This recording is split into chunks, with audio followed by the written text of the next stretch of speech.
오늘 말씀은 사도행전 23장 12절에서 35절까지 말씀인데요. 12절에서 16절까지만 읽도록 하겠습니다.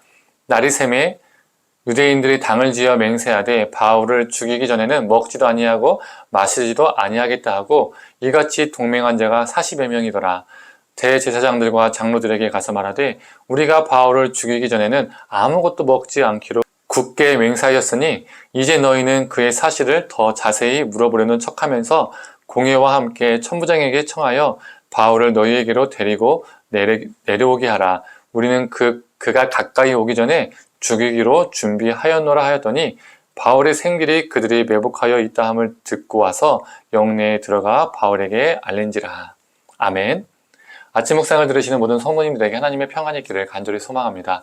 오늘 본문 12절을 보면 유대인들이 모여서 결의를 합니다. 어떤 결의죠? 바울을 죽이기 전까지는 먹지도 마시지 않겠다라고 금식을 결의합니다. 여기에 가담한 사람은요, 무려 40여 명이 넘었습니다. 여기서 우리가 무엇을 알 수 있을까요? 그들의 모임이, 그들의 결단이, 그들의 금식이라는 종교적 행위가 누군가를 죽이겠다는 목적하에 이루어지고 있다는 겁니다. 우리의 모임도, 우리의 신앙적 행위도, 우리의 결단도요, 이와 같을 수 있습니다. 금식, 기도, 성경 읽기, 헌신, 봉사와 같이 우리의 그 신앙적이고 종교적인 행위가 순수하지 못하게 행하여질 수도 있다는 거예요. 불순한 목적을 가지고 우리가 신앙적 행위를 할 수 있다는 거예요. 또 우리의 모임도 마찬가지입니다. 그 모임이 사람을 살리는 모임이 아니라 사람을 죽이기 위해서 모의하는 모임이 될 수 있습니다. 모이기만 하면 거짓과 루머들이 막 만들어지고 누군가를 음해하고 누군가를 시기하고 미워하고 그런 것들만 넘쳐나는 모임이 될 수 있다는 거예요. 우리의 결단도 마찬가지입니다. 지금 이 40여 명의 하는 결의가요, 그냥 결의가 아니라 자기 나름대로의 신앙적 결단을 한 겁니다. 이들의 모습을 보면서 우리의 결단은요, 두 가지로 갈라질 수 있다는 것을요, 알 수 있습니다. 누군가를 제거하고 무찌르고 죽이겠다는 결단이 될 수도 있고요, 누군가를 살리겠다는 결단이 될 수도 있다는 겁니다. 성도님들, 우리의 신앙적 행위와 우리의 모임과 우리의 결단들이 누군가에게 상처를 주고 아프게 하고 죽이는 신앙 행위와 모임과 결단이 아니라 생명을 살리는 신앙적 행위, 우리의 모임, 우리의 결단이 되기를 간절히 소망합니다. 이 잘못된 모임을 이루고 이 잘못된 결단을 하고 이 잘못된 종교적 행위를 한, 이 금식을 한 이 40여 명은 사내들인 공회의 대표단인 대제사장들과 장로들에게 이렇게 아이디어를 냅니다.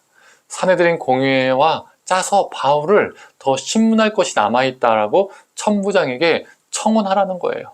천부장이 속아서 바울을 공회 앞에 서게 하면 그때 바울을 죽이겠다는 겁니다.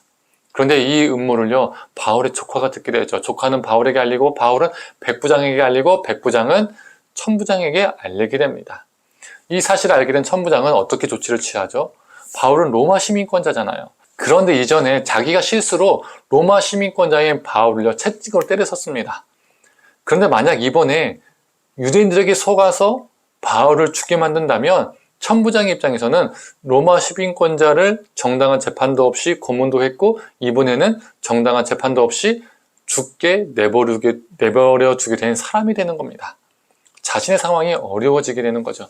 그래서 천부장은 바울을 보호하기 위해서요, 벨릭스 총독에게 바울을 이송하기로 결정합니다. 그런데 이 이송 과정이 상당히 과합니다. 보병만이 아니라 기병, 창병을 다 동원합니다. 심지어 이 바울 한 사람을 이송하는데 총 470명의 군사가 동원되죠. 이건 죄수를 이송하는 게 아니라 마치 왕을 보위하는 것 같아요. 천부장은 바울이 혹여나 타살당함으로써 이 천부장 자신에게 난처한 일이 생기지 않도록 이렇게 과하게 대처를 했던 것 같습니다. 그런데 결과적으로 어떻게 되었죠? 그 40여 명의 암살단은 바울을 죽일 수 없게 되었습니다. 그들은 바울을 해하려고 했으나 하나님은 조카를 통해서, 백부장을 통해서, 그리고 천부장을 통해서 바울을 죽음에서 건져내셨습니다. 실제로 바울을 보호한 것은 470명의 군사가 아니라 하나님이셨던 거죠. 죽이려는 인간의 관계와 살리려는 하나님의 계획이 맞붙어서 하나님의 계획이 승리하였음을 보여줍니다. 성도님들, 어떤 이들은 자신들이 살기 위해서 자신의 신앙과 모임, 결단으로 누군가에게 상처 주고 아프게 하는 사람들이 있습니다. 그러나 우리는 우리의 신앙적 행위와 결단과 모임을 통해서 누군가를 살리는 사람들이 되기를 소망합니다. 우리가 생명을 살리고 생명을 돌보는 삶을 살아갈 때 우리 하나님께서 우리를 자신의 방법과 자신의 계획 안에서 우리의 생명도 돌보실 줄을 믿습니다. 우리 하나님은 위기에서, 어둠에서, 아픔과 상처에서, 두려움에서, 곤란에서 우리를 건져내시고 우리를 돌봐주십니다. 오늘 하루도 우리를 지키시고 보호하시는 하나님을 신뢰하며 나아가기를 간절히 축원합니다. 함께 기도하겠습니다. 하나님, 인간의 계략과 하나님의 계획이 맞붙어서 하나님의 계획이 승리하였음을 보게 됩니다. 인간의 계략은 죽이려는 계략이었지만 그 안에서 수많은 종교적 행위와 결단들이 일어났지만 생명을 살리는 것이 아니라 죽이는 것이었습니다. 하나님, 하나님의 계획은 생명임을 보게 됩니다. 바울을 살리셨던 것처럼 우리도 그 하나님의 그 뜻을 알아서 이 땅 가운데 우리의 모든 생각과 우리의 모든 결단과 우리의 모든 종교적 행위들이, 신앙적 행위들이 생명을 살리는 행위가, 결단이, 모임이 되게 하여 주시옵소서. 홀로 하나님께서 그 모습을 영광 받아 주시옵소서. 감사드리며 사랑에 많으신 예수님의 이름으로 기도드립니다. 아멘.